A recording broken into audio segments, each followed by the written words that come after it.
You may wonder what I have done for 16 days in Canada, longer than 2 weeks. So I'm gonna tell you what I have done and how did they mean to me instead of giving you a homily. I don't have homily today. So to be honest, when the consulate told me that I have to wait for 2 weeks for the visa to be issued, I was a little bit upset. And I texted Father Thierry and staff and asked them, what should I do for 2 weeks here in Canada? I don't know where to go. And one of them said, go for sightseeing and then souvenir shopping. I said, right, I don't have money. But then everything turned out perfectly fine. For 2 weeks, I had time to visit many places and met many people from different countries. I met people from Sri Lanka, I met people from the Philippines, from India, from Colombia, from England, and I talked to people from China, some from South Africa, from Vietnam, and I even celebrated a mass in French, with the language which I don't know. And you know what happened? What happened was, as you say in English, meet as strangers and live as friends. That was what happened in every cases. For example, when I was in Montreal, I met 2 men, one at the US consulate and another at the hotel. And after learning that I'm a priest, they immediately turned our conversation to some question of faith.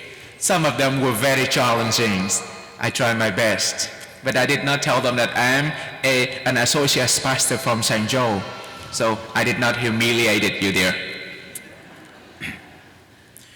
I also met 2 women who stopped me in the sidewalk and asking for blessing and confession because they saw me wearing a Roman collar. For those who you don't know what is Roman collar is, this thing, yeah, we can never hide. Then on the way to Quebec, I met 2 young people waving their hand like this, right? Like this. They were a homeless couple. I let them into my car and we sat in my car for 2 hours and had a fascinating conversation about life. I enjoyed a lot. And I told them it was not coincidence that I passed by this road today. It was very fascinating for me. Then when I was in Toronto, I was so surprised for the first time in my life assisting a bishop. And you know where he is from? He is from Ethiopia.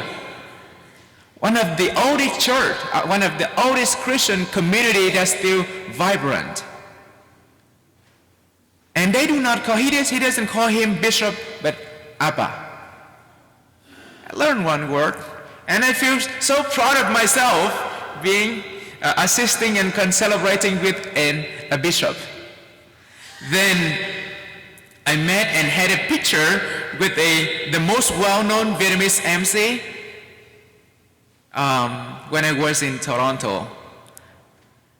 He is the one that I admire and have longed to see since my childhood. And you know what? After having a picture with him, I posted on my Facebook and made many of my friends jealous. Yeah, I said, I should go and see him again. I said, thank you very much, sir, for making me famous and making my friends jealous. Yeah. Then on the way to the shrine of Canadian martyrs in Midland, I stopped at a vegetable farm because I saw some Vietnamese head H-A-T-S, not heads. I saw it and I said, that must be, they must be my people. And I turned around and chatted with them. And it broke my heart. They worked so hard, 10 to 11 hours under strong sunshine. And they get only $10 Canadian dollars an hour. And the reason they are there just because their children are going to school in Canada. So parents, I said, wow. I just want to kiss their hand and want to say a special thanks for all of you, those who are parents, for your sacrifice. Then, as I was driving back to the US and worrying about homily for today, I said, man, I don't have a homily. But I had time to reflect on what has happened. And when all the puzzle came together, I said, wait a minute. Is it not coincidence that I got stuck in Canada for 2 weeks and had opportunity to visit many different places and met many people from different countries? It cannot not be coincidence, because all the people that I met, all the conversations that I had and friendships that I established draw me to what we just heard in today's gospel. Who is my neighbor? It's not only the people who is sitting in front of me or living around me, but my neighbors are the people from all over the world, different colors, from different social position, status, from different situation of life, who speak different languages. And I think somehow Jesus answered me the question, who is my neighbor? And also answer me the question, whom should I love? What is condition for me to love someone? Really, to be honest with you, I'm struggling with someone. Sometimes I find it very difficult to love someone.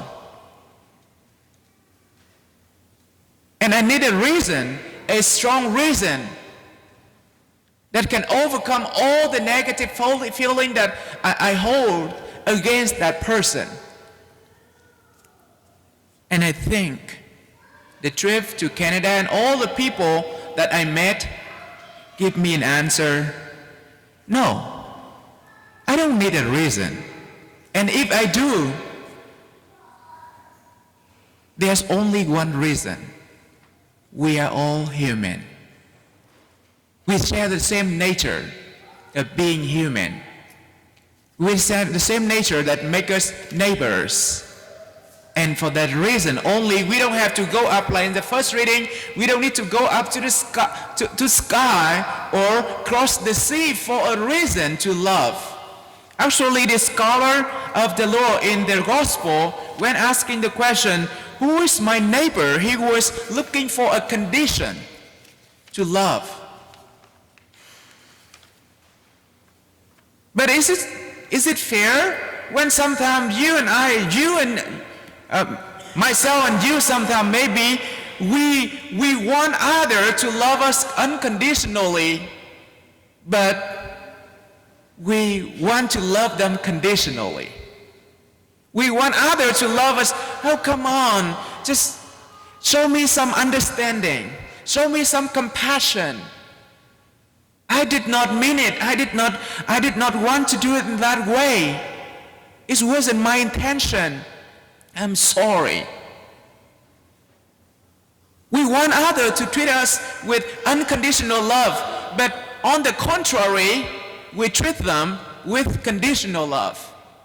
Give me a reason to forgive. Give me a reason to donate. Give me a reason to give you some money if you are standing at the stoplight. Give me a reason. Is it fair? Is it not, right?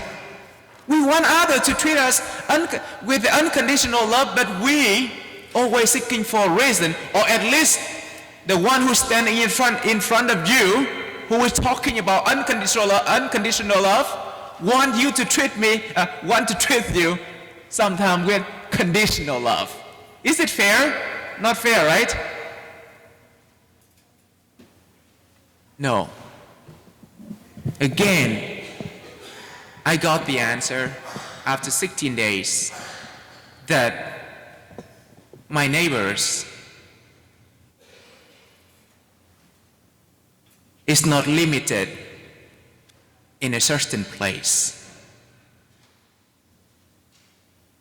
My neighbor are those who share the same nature with me, the nature of being human. And that condition only is sufficient enough because it overcomes, it exists all the traditional barriers of race and religion, of culture and colors, of ideology and social policy. Having the same nature of being human is enough for us to have everybody as our neighbors and to love them unconditionally.